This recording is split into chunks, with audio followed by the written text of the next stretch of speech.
এবার আর কোনো অনুরোধ উপরোধ নয়, সোজা আল্টিমেটাম। সন্ধ্যার মধ্যে মোবাইল ফোন নিষিদ্ধের সিদ্ধান্ত বাতিল না করলে আগামীকাল ইসি ভবন ঘেরাও করা হবে। নাহিদ ইসলামের এই এক হুঙ্কারেই এখন তোলপাড় পুরো নির্বাচন কমিশন পাড়া। ভোটের আর মাত্র 3 দিন বাকি। ঠিক এই ক্রুশিয়াল মোমেন্টে নাহিদ ইসলামের এমন কঠোর অবস্থান বুঝিয়ে দিচ্ছে মাঠের রাজনীতি আর ঠান্ডা থাকছে না। আজ 9 ফেব্রুয়ারি সকাল থেকেই একটা গুমোট ভাব ছিল, কিন্তু নির্বাচন কমিশন যখন ভোট কেন্দ্রের 400 গজের মধ্যে মোবাইল ফোন নিষিদ্ধের প্রজ্ঞাপন জারি করলো, তখনই আগ্নেয়গিরির মতো প্রতিবাদ ছড়িয়ে পড়ল চারদিকেই। নাহিদ ইসলাম পরিষ্কার ভাষায় জানিয়ে দিয়েছেন, মোবাইল ছাড়া ভোট কেন্দ্রে যাওয়া আর চোখ বেঁধে যুদ্ধক্ষেত্রে যাওয়া একই কথা। আর জুলাইয়ের বিপ্লবীরা সেই অন্ধত্ব মেনে নিতে নারাজ। নাহিদ ইসলামের এই আল্টিমেটাম কিন্তু হুট করেই আসেনি।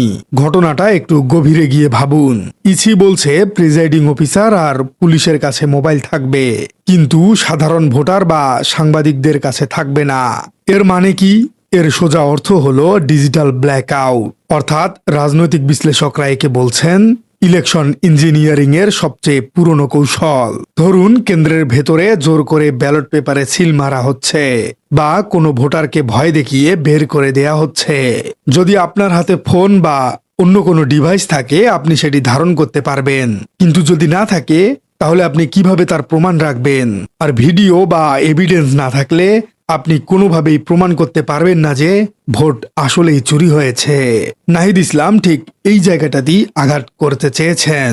তিনি বুঝিয়েছেন, মোবাইল কেড়ে নেওয়া মানেই হলো জনগণের উইটনেস বা সাক্ষী হওয়ার ক্ষমতাকে কেড়ে নেওয়া, আর সাক্ষীবিহীন নির্বাচন মানেই হলো ম্যানিপুলেশনের স্বর্গরাজ্য।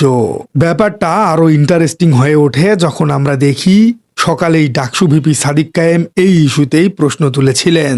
তিনি বলেছিলেন, বিএনসিসি সরানোর পর এবার মোবাইল সরানো হচ্ছে, এটা নব্য ফেসিজম। আর বিকেলেই নাহিদ ইসলামের সরাসরি অ্যাকশনের ডাক।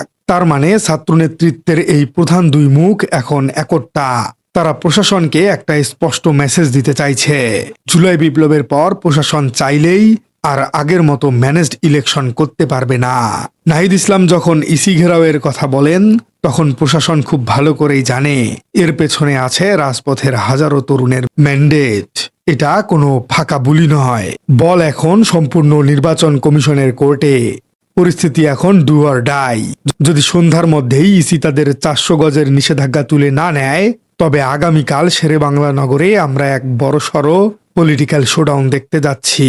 কারণ মোবাইল ফোন এখন আর বিলাসিতা নয়, এটি স্বচ্ছতার হাতিয়ার। প্রিয় দর্শক, আপনার কি মনে হয় ভোট কেন্দ্রের 400 গজ দূরত্বের মধ্যে মোবাইল ফোন নিষিদ্ধের এই অবৈধ বিধানটি কি বাতিল হওয়া উচিত? কমেন্টে জানিয়ে দিন আপনার মূল্যবান মতামত। আর আপনার রাজনীতি চ্যানেলে নতুন হয়ে থাকলে চ্যানেলটি সাবস্ক্রাইব করার অনুরোধ থাকলো।